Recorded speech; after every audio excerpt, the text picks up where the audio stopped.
Greetings to the pioneers of the independent networks. I'm your host, Ricky Blues. Joining me this week again is Hack Myers, and we're continuing that retrospective of Hack's career. We've gotten a long way so far. Sure. Really the tip of the iceberg, but there is a lot more to go. Yes, there is. ECW. Friends, if you joined us in the past for Pioneers of the Independent Networks, you know that we present to you, the fans, all the characters, the matches, the organizations that populated the landscape of the Mid-Atlantic independent scene from the late 1980s to the early 2000s. We're continuing that look at a very special guest this week, so let's keep moving. Hack, we talked a little bit about the middle portion of your career and starting to develop, but when you went to ECW, you really exploded.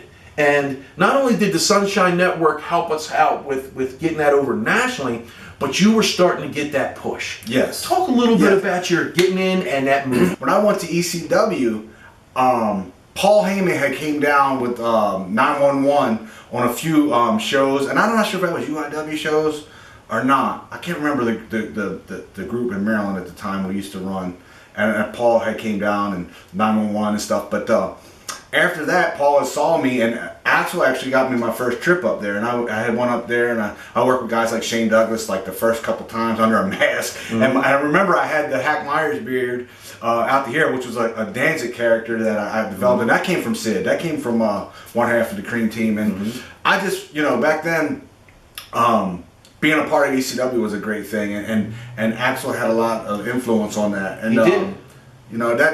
I owe credit to Axel, and I do appreciate that. You know? When you say push, I will say that it was more of a fan-based push. The people took a liking to me. In fact, one of the fans, or a couple of the fans that used to sit front row, one had a straw hat, one with a tie-dye shirt, I don't remember, and then a sign guy.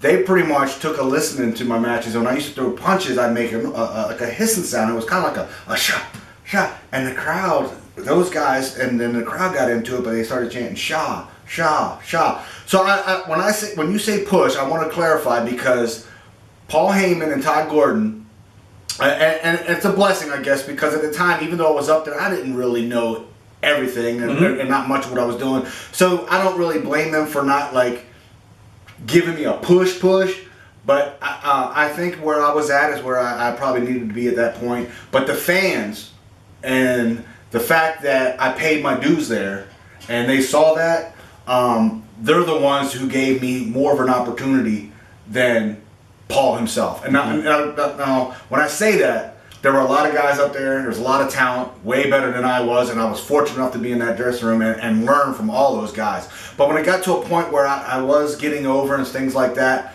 I would say that I thought I could get a better push than what I was getting. I only got as over as where I was at. With a push, I think I could have won a lot farther.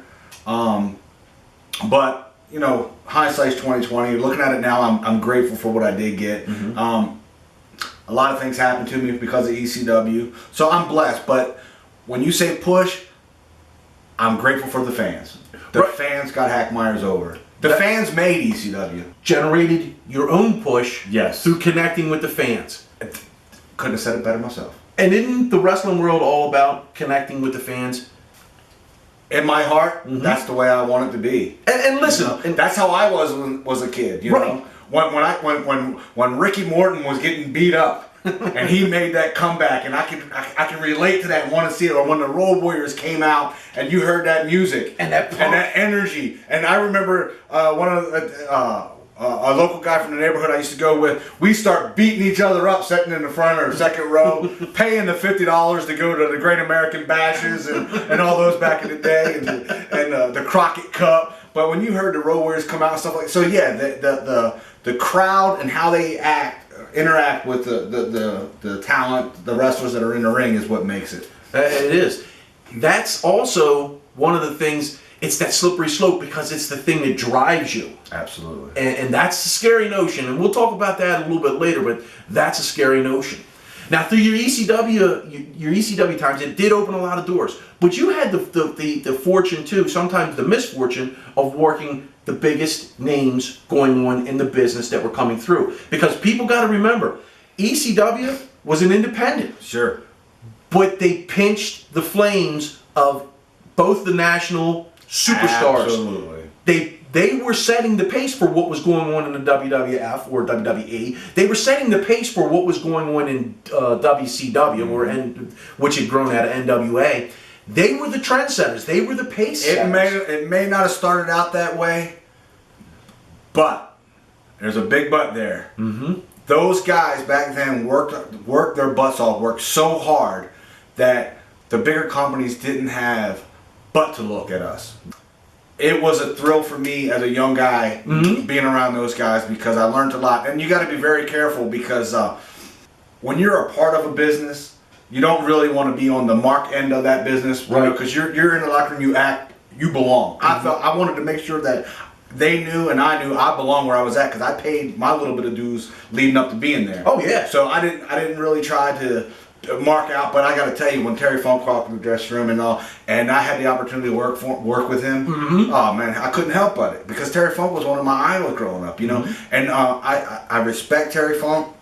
I remember one time I was working him, and things could have went probably a little better, you know, obviously because I was still young to the business. And when we got back in the dressing room, he talked to me, and he talked like this, real low, like this. And I was like, man, why is this guy talking so low so I can't hear him? But the thing was, if he wanted me to learn something, I better focus in on what he's saying. You needed to listen. I needed to listen, and I that was a lesson learned in itself. Right. You know, why should he take the time to teach me anything if I'm not willing to focus in and listen on it? And that was a big thing from Terry Funk that I did learn, and I'm grateful for that. That also equated to when people would look at you in the locker room, they'd say, he's a good hand. Yes. Because he has the right attitude, he's willing to learn, and he's out there, like you said, win, lose, or draw, because it's not about winning and losing. It's about putting a tail in the seat every 18 inches. So somebody's got to win, somebody's got to lose, Absolutely. But it's about bringing the fans in to share in this magic that you're creating. That's what it's about. Absolutely. And when you have that, it opens doors for you. Absolutely. And Hack, you had a lot of doors open for you. Oh, man. And what I want to do right now is really stretch the bounds of people's understandings, because you left stateside for a period of time. Sure. You just didn't wrestle throughout the United States from coast to coast. You had a lot of really good experiences. Sure, Japan was my very first trip, and Kendo Nagasaki and a guy named Kojika, he was the actual owner, I believe, of Big Japan Pro Wrestling, and I got a lot out of going to Japan the first time. Sabu was over there, he taught me a lot. Axel was on that tour the very first time. We would work matches, and I didn't really speak any Japanese, and I was, you know, I was so thrilled to be out there, but it was a tag match, and it was me and some young guy from Japan against Kendo and someone else, and we're fighting all over the place, and my partner's getting ready to get pinned, and I'm over there, and I never would make the save, but I wasn't paying attention, and it was a big learning experience, because I remember Sabu sitting back, and I could see him from the dressing room looking, I'm going like this, you know, for me to try to break up and those guys laughed at me so much, and because the guy was laying there and he was doing everything for me to come get him, and I just wasn't paying attention. There's just little things that I remember.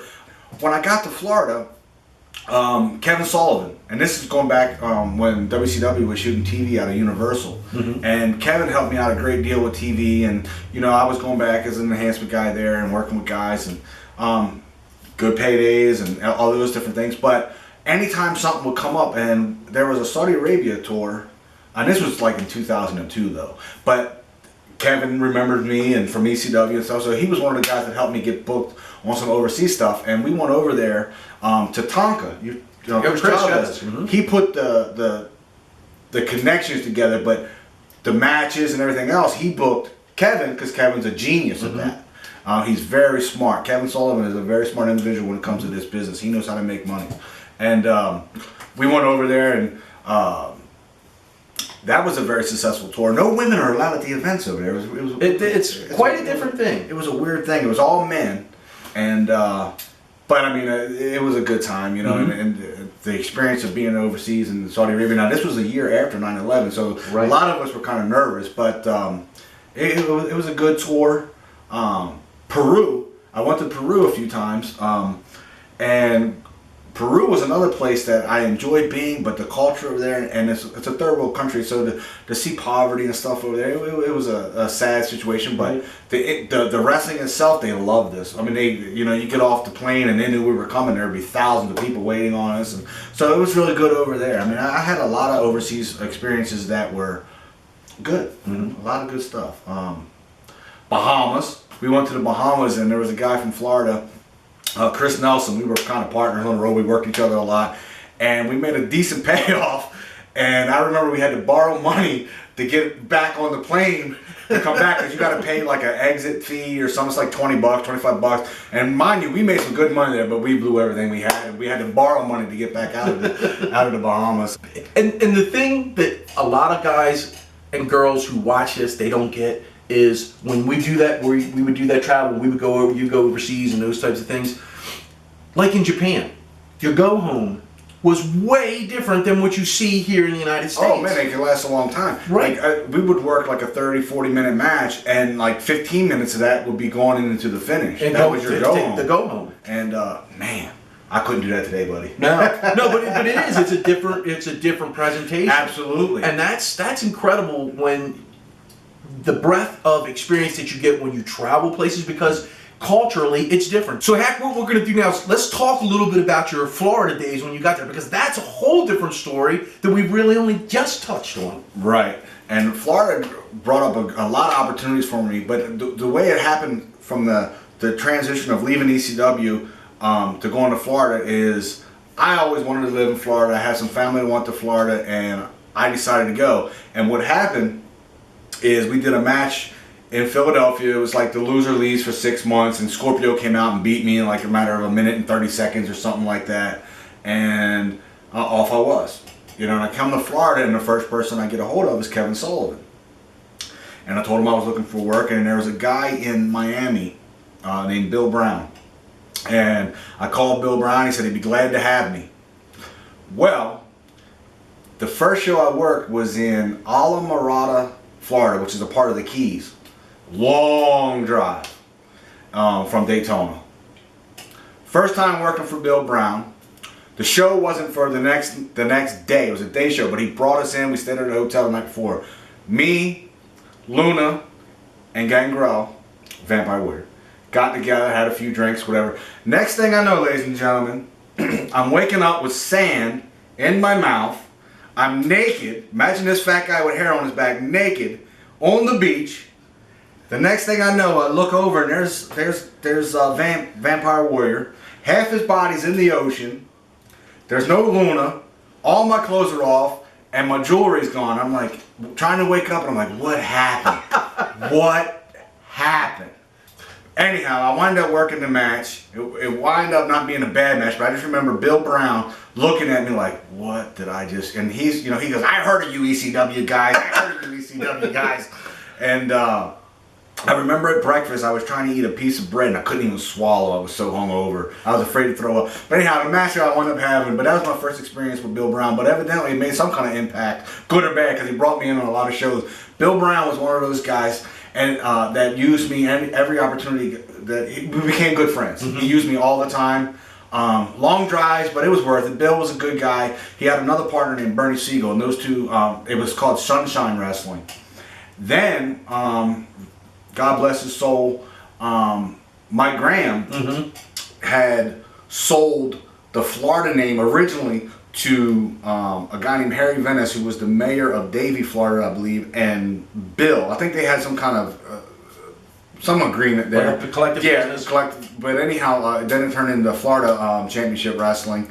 I became, close to all that and got involved, and it was some good times, and I enjoyed it. Tyson Tomko. Tomko was one of those guys that I actually met in a nightclub, and I told him, I said, man, you got a good look, blah, blah, blah, and he said he kind of thought about getting in the wrestling business, and it wasn't even right away that he did, but then I took him under my wing and started developing him, and he wound up doing really good for himself. He wound up going to developmental for WWE,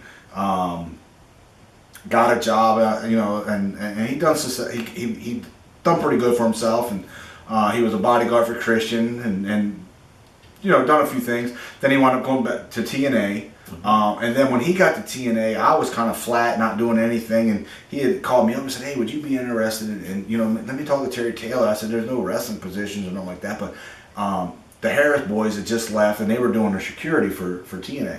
He said, "Would you like to come to TNA and do that?" I said, "Yeah, man, let's get me in. Give me a pay." I was looking for money. I said, "Give me a payday." I was working. I said, "Give me a payday." So Terry Taylor called me. The first time he called me, I hung up on him because I thought it was another guy from the Nashville area that was calling me. And he called right back, and then I realized, I said, "Oh, this ain't him." So I get him. So and he's like, "Hey, Terry Taylor, blah, blah, we got a conversation." And I wound up working for TNA. I was there a couple years. And to be honest with you, TNA really should never even brought me in because I was going through a lot of stuff that, of my own personal stuff, some demons and all this stuff, and I really didn't put out as much effort that I should have, and I recognize that, and I do apologize to everybody at TNA, including Terry Taylor. They gave me an opportunity, and they took care of me. I mean, they really took care of me. I was happy, but, there was just a lot of things going on that didn't make it the way I would have liked it to be, and it was my own fault. I could have put out a lot more for those guys and didn't. But I was grateful for the opportunity, and it kind of caught up. And Terry called me up and says, "Hack, we're going to let you go," and things like that. And I understood. I was surprised that I was there as long as I was. I wound up getting to the point where the love of wrestling changed when I got addicted to painkillers and drinking and all these things, to where that became first before anything else. And it took a long time to get up out of that. A long time. I hit rock bottom. I lost a lot. Friends wouldn't talk to me anymore. Became homeless. Family not wanting to be around me, to the point where my mother's dying wish, who passed away a couple years ago, was wanting me to get better and couldn't. What I once loved and what I thought was fun as far as the partying and all turned against me. And that's a bad feeling when you see it coming, but your conscience and everything just takes it away. And I hit rock bottom, and it took me to hit rock bottom to realize what I once had as far as family and everything else, and then to get to the point of wanting help. And you have to get to that point. But I'm going to tell you, I know there's a lot of guys out in the business that are living that crazy style life, and if you feel like you're that type of person, get some help, because there's three things that I know. One thing's for sure is, if you continue living that lifestyle, you're going to die. You're either going to wind up in an institution or in a state prison, and all three of them don't have a good ending in them at all. So if you're a wrestler that's in the business and your lifestyle is starting to get more to not the fun of the wrestling and then the party aspect of it, and it becomes a problem, get some help, man. It's not fun. What I thought was fun is not. It wasn't. And like this right here, being at PIN, the Pioneers of Independent Wrestling, and like talking to a friend that I haven't talked to in over years, and even Hard Rock Ricky Blues here, he knew I was going through some struggles, but you just don't see it in yourself. And if you are one of those people that are having some problems and all, get some help, man. I love you. I love the fans, and I'm so grateful to be here with PIN. Thank you. Thank you. And that's incredible words. They're powerful words, and folks, they're from the heart, because that's something that Hack's lived. Absolutely. When you go through life is a collection of all these things that's going on in the wrestling business for us, and that's all we're talking about, really. This is the connection to the wrestling business. It all started with one thing, and we hope that you get that out of that, and that's the love of this business. Absolutely. So for the ultimate Shah, Hack Myers, myself, Ricky Blues, we are thanking you for joining us this week. We're hoping that you enjoyed not only Hack's presentation, but learned something from it, and we're reminding you to join us next week as we take another stroll down Concussion Lane. And all you independents here in Maryland and Pennsylvania and Virginia, get ready, because Hack Myers is still here, and I plan on whipping up on some of you young guys very soon. So as we wish Hack well in his next chapter in his ventures, we're hoping you join us next week.